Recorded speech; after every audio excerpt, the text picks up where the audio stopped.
Donc, salut, cette capsule vidéo porte sur comment on calcule le sommet et les zéros dépendamment de la forme de la fonction quadratique que vous avez. Donc, nous allons travailler avec les trois formes de la fonction quadratique. Donc, la forme canonique dans laquelle on retrouve le sommet, la forme générale dans laquelle on retrouve l'ordonnée à l'origine. Donc, ici, le C, l'ordonnée à l'origine, ça coupe l'axe des X. Et la forme factorisée dans laquelle on retrouve les zéros, donc les coordonnées qui coupent l'axe des X.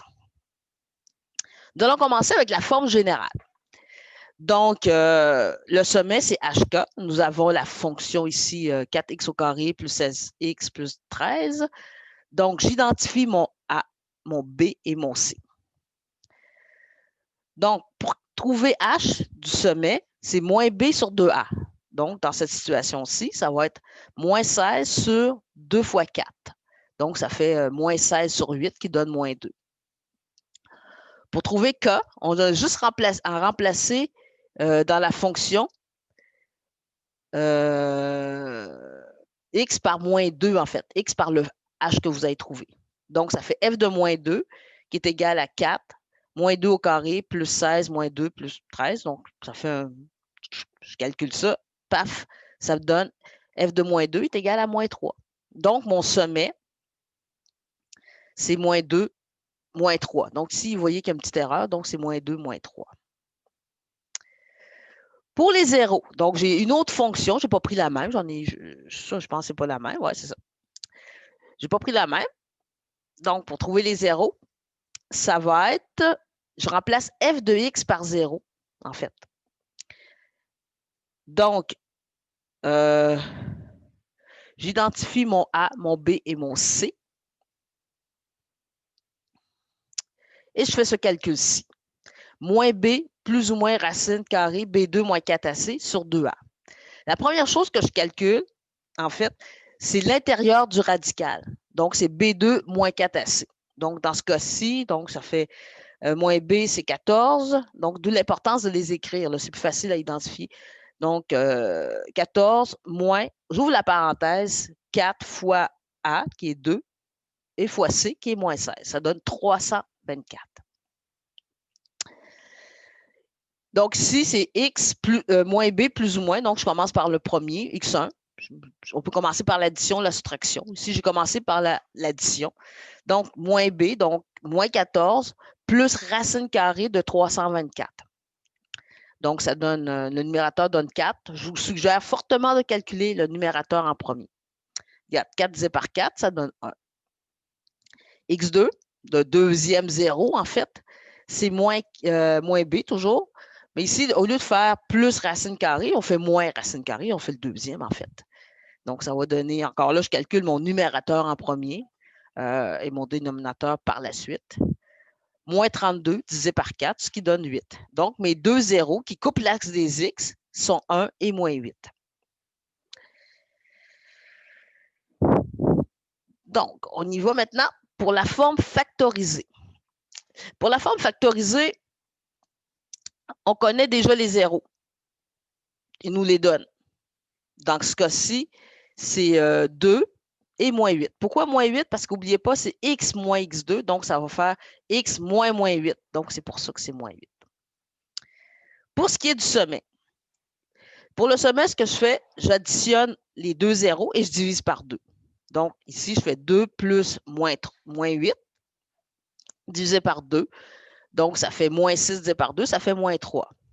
Et comme tout à l'heure, je fais f de moins 3, donc f de h. Okay, je ne l'ai pas spécifié ici, mais c'est f de h. Donc, je remplace x par moins 3 dans mon équation. Donc, ça fait 4, moins 3, moins 2, moins 3 plus 8, ce qui nous donne 100. Donc, mon sommet, HK, c'est moins 3, 100. Donc, ça va ici. Donc, pour finir, on prend la forme canonique. Donc, ici, dans la forme canonique, on connaît le sommet, donc on n'a pas à le calculer. Le sommet, c'est, dans l'exemple que j'ai ici, c'est, j'ai sauté une petite étape, OK? Je m'en excuse.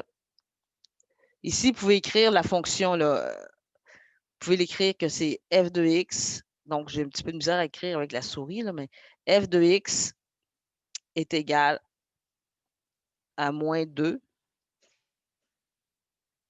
x moins 1 au carré plus 18. Et mon sommet HK est direct, OK? Je n'ai rien à calculer, là.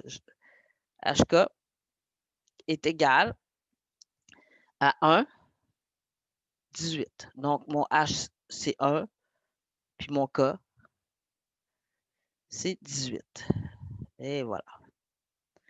Donc, ma fonction. Comme je cherche mon 0, je remplace f de x par 0. Donc, que je mette en avant ou en arrière, ça n'a pas d'importance. OK? Et voilà. Donc, ce que je fais dans cette façon de faire, le but, c'est d'isoler. Le but, ça va être d'isoler la parenthèse ici, x moins 1 au carré. Donc, pour cela, qu'est-ce que je vais faire?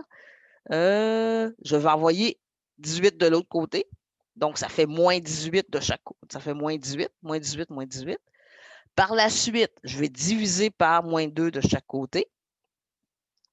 Donc, ce qui fait x moins 1 au carré, qui est égal à 9.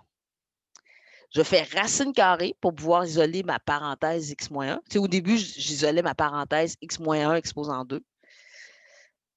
Donc, racine carrée. Donc, ça fait x moins 1 est égal à plus ou moins 3. Pourquoi plus ou moins 3?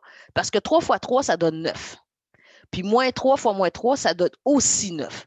Donc, ça peut être égal soit à 3, soit à moins 3. Donc, on a deux calculs à faire. Premièrement, qu'est-ce que je fais? Je fais x moins 1 égale à 3. Je prends le positif. Donc, je vais avoir mon 1 de l'autre côté. Donc, ça fait plus 1 de chaque côté. Donc, x est égal à 4. Par la suite, je fais x moins 1 est égal à moins 3. Donc, plus 1 de chaque côté. Donc, moins 3 plus 1, ça fait moins 2. Donc, mes deux zéros sont 4 et moins 2, ou moins 2.